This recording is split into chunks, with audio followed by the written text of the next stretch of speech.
बिस्मिल्लाहिर्रहमानिर्रहीम। अस्सलामुअलैकुम। सामईन, आज हम आपके सामने एक ऐसा वाक़या बयान करेंगे जिसका नाम है अल्लाह पर भरोसा। सामईन, ज़िंदगी आजमाइश का नाम है। किसी न किसी रंग में हर किसी की आजमाइश हो रही है। कामयाब सिर्फ वो है जो अल्लाह की तक़सीम पर दिल से खुश रहा। आइए हम वाक़ये का आगाज़ करते हैं। एक खातून ने अपने बारे में बताया कि मेरा खावंद किसी वजह से लंबी मुद्दत के लिए गायब हो गया। उस वक्त मैं एक कम उम्र बच्ची की माँ थी, जबकि मेरे ज़ईफ़ुल उम्र वालिद भी हमारे साथ रहते थे। हमारी गुर्बत और मुफलिसी इंतहा को थी और अक्सर औक़ात हमारे घर में खाने के लिए कुछ नहीं होता था। अगर दोपहर को कुछ खा लेते तो रात को भूखा सोना पड़ता था। सब्र के साथ हम हर हाल में अल्लाह का शुक्र अदा कर रहे थे।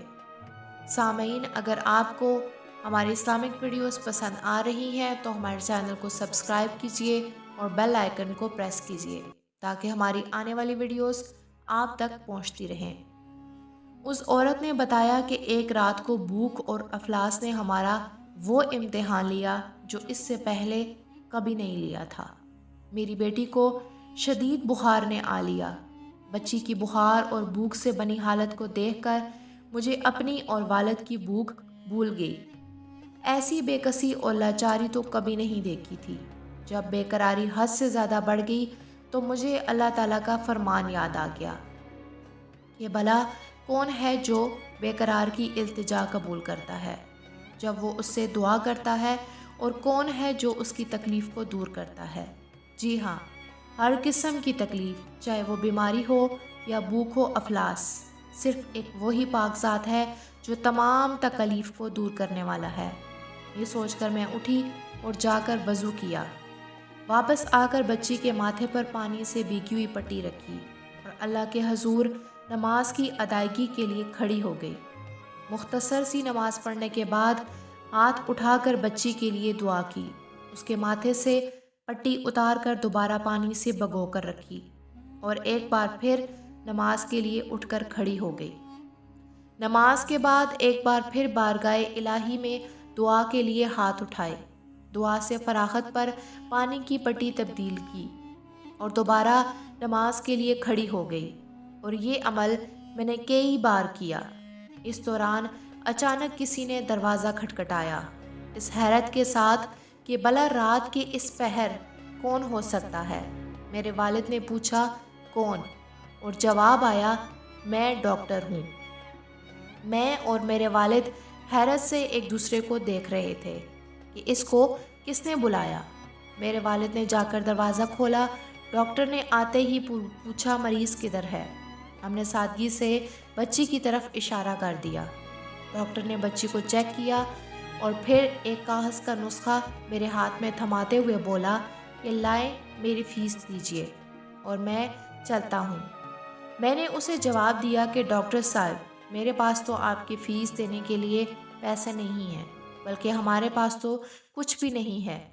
मेरा ये जवाब सुनते ही डॉक्टर चिल्लाया और बोला कि फ़ीस देने के लिए अगर पैसे नहीं थे तो मुझे आधी रात को फ़ोन करके क्यों बुलाया था। डॉक्टर के मुंह से टेलीफोन का सुनकर मुझे लगा कि डॉक्टर गलती से हमारे घर आ गया। मैंने हिम्मत करते हुए जवाब दिया कि डॉक्टर साहब, हमने आपको टेलीफोन करके नहीं बुलाया, हमारे पास तो टेलीफोन ही नहीं है। ये सुनकर डॉक्टर ने पूछा कि ये फ़लाँ शख्स का घर नहीं है। मैंने कहा, डॉक्टर साहब, वो हमारा पड़ोसी है। ये सुनकर डॉक्टर थोड़ा सा खामोश हुआ और फिर हमारे घर से निकलकर हमारे हमसाये के घर चला गया और हम हिजालत और शर्मिंदगी से खामोश बैठे रहे। थोड़ी ही देर गुजरी थी कि डॉक्टर फिर से हमारे घर आया। उसकी आंखों में आंसू थे और वो बोला, अल्लाह की कसम, तुम्हारे घर से तब तक वापस नहीं जाऊंगा जब तक पूरा वाक़या ना सुन लूं। और मैंने डॉक्टर को पूरा वाक़या सुना दिया कि किस तरह से बच्ची के माथे पर पट्टियां रखी थी और अल्लाह के हजूर दुआ मांगी थी। डॉक्टर जल्दी से उठकर बाहर चला गया।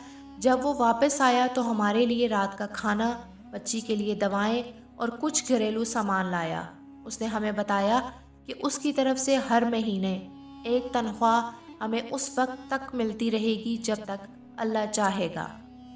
معزز سامعین، اللہ تعالیٰ کی ذات پر بھروسہ اور صبر کیجیے، کیونکہ اللہ تعالیٰ ہمیں ہماری جنم دینے والی ماؤں سے بھی زیادہ پیار اور محبت کرتا ہے، تو وہ کیسے ہماری کوئی بات رد کر سکتا ہے۔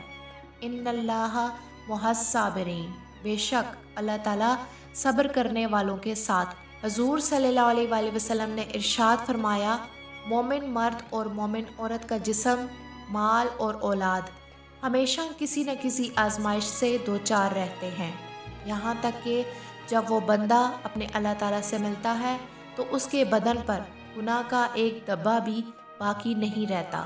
نہایت معذرت کے ساتھ کڑوا سچ یہ بھی ہے کہ مجھ گنہگار سمیت ہم سب ذات باری تعالیٰ سے اس طرح سے مانگتے ہی نہیں جس طرح مانگنے کا حق ہوتا ہے۔ اللہ تعالیٰ مجھ گنہگار سمیت ہم تمام مسلمانوں کو ذات رب العالمین پر مکمل اعتماد و ایمان رکھتے ہوئے ہر مصیبت، امتحان، آزمائش اور پریشانی پر صرف اپنا محتاج کرے اور تا حیات صراط مستقیم پر چلنے کی توفیق عطا فرمائے اور مرتے دم تک کلمہ طیبہ نصیب فرمائے، آمین۔